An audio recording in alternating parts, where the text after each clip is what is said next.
I'm excited. He's excited. We're all excited to have a new coach, Jamahl Mosley, here with us today.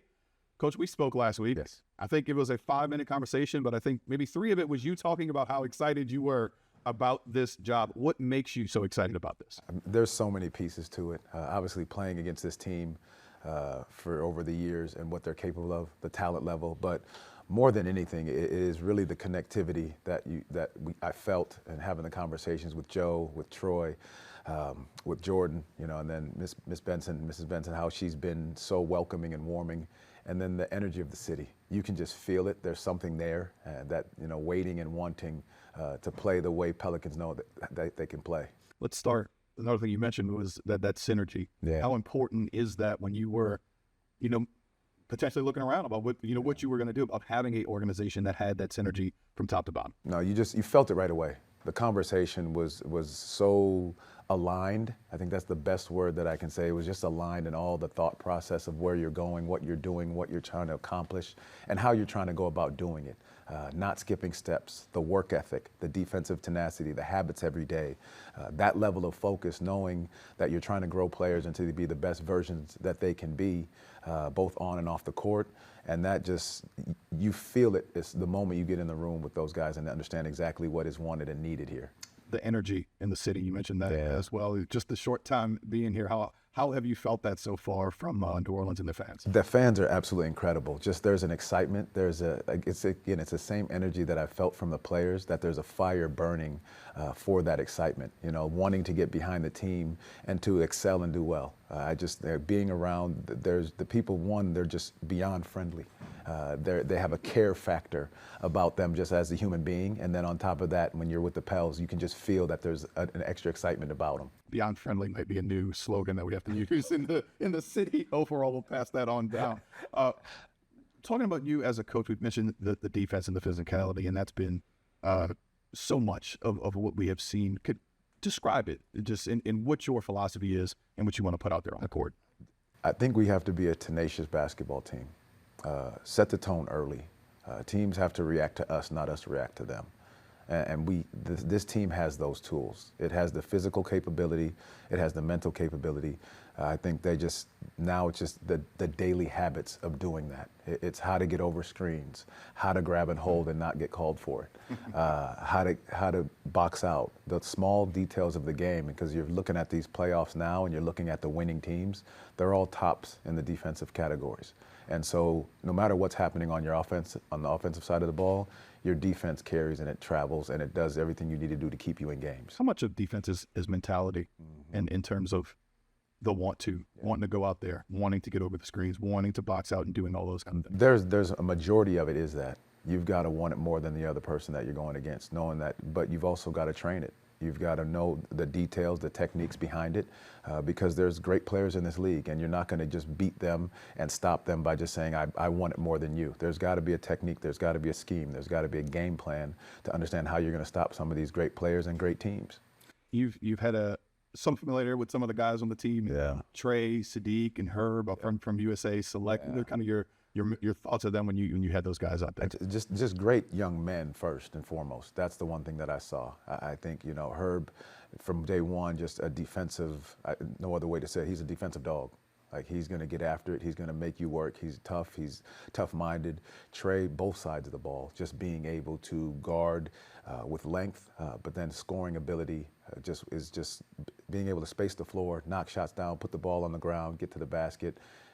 Sneaky athlete. I think a lot of people don't really recognize that. And then Sadiq was just such a pure professional. Day in and day out, you could just feel his work ethic, his seriousness, his focus, and his professionalism. Whatever was asked, he was going to do. I don't think Pelicans fans think that Trey's much sneaky anymore. I think we've seen it now. But we only got to see it twice a year. So he caught us a couple times when I was over in Orlando. I want to talk about the rookies. Jeremiah Fears, Derek Queen, both just made All-Rookie NBA. What did you see in those guys from an opposing perspective first in the two games? Well, first, Jeremiah, exactly like the last name. You see he's not afraid of anything. He is fearless, and I know that's going to follow him wherever he goes because he plays that way. There's a tenacity to him. There's a toughness to him. There's a physicality that he wants to be great.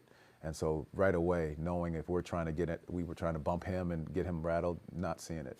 His ability to get to the basket, his confidence in his game, his knowing of his knowledge of the game, because he studies it. And DQ, I just think his talent level is high, extremely high. What he's capable of doing with the IQ, the playmaking ability, shot making, soft touch around the rim, can knock shots down to space the floor. Again, you can just sense he has a high basketball IQ.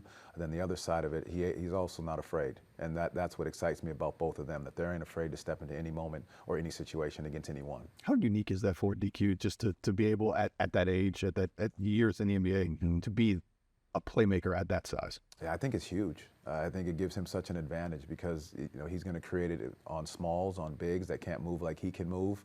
Again, I just watching his basketball IQ and sensing it, you can just see that's a unique talent to have. Not just the athletic and physical skill set, but to be able to think the game, and you can see that with what he possesses. Going back to Joe Dumars, one of the things that has been big about this is building a culture. Yes. And building it with defense and physicality. That was one of the things you did in Orlando was set the foundation for that culture in order for, over the last 5 years. What have you and Joe talked about in terms of what you want to do here in terms of setting that foundation? Very similar. It goes back to the alignment of accountability, consistency, the habits that you build every single day, the workload. I think it's all about the work that you put in. And defensively, defense is the staple. I think that's where it starts for all of us. Being able to sit down, guard, and disrupt teams, every time they step on the floor. I think that's got to be the staple for what we're doing, and then help these young guys grow. The development piece is also huge for what we've done, what I've done in the past and what our staff has done in the past, because you want these guys to be the best versions of themselves that they can be, and finding and tapping into that. And that's what we've talked about. Defensively, consistency, work ethic, and then development of these guys is huge. How much for your guys? Unfortunately, we saw it a lot in how some of those games went against your Magic. Yeah. How much do you want your defense to lead into what your teams are doing offensively? That's a big portion of it.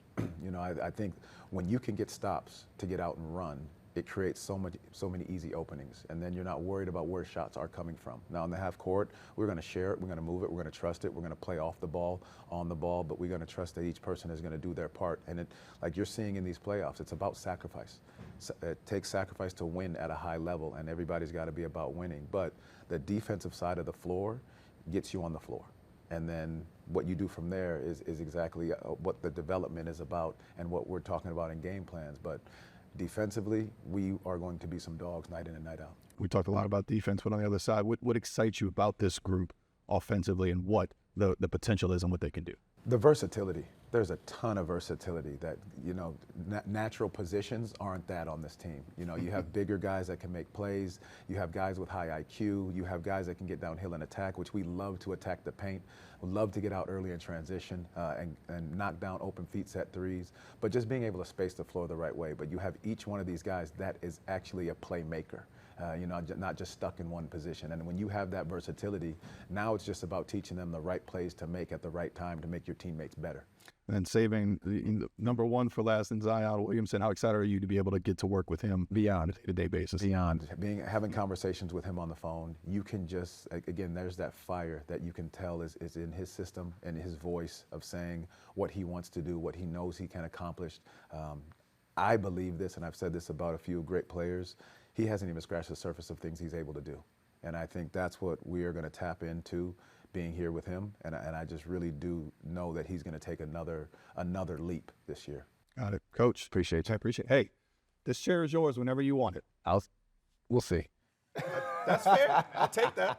I'll take that. I like being on the sideline. That's cool with me too. Got it. Got it.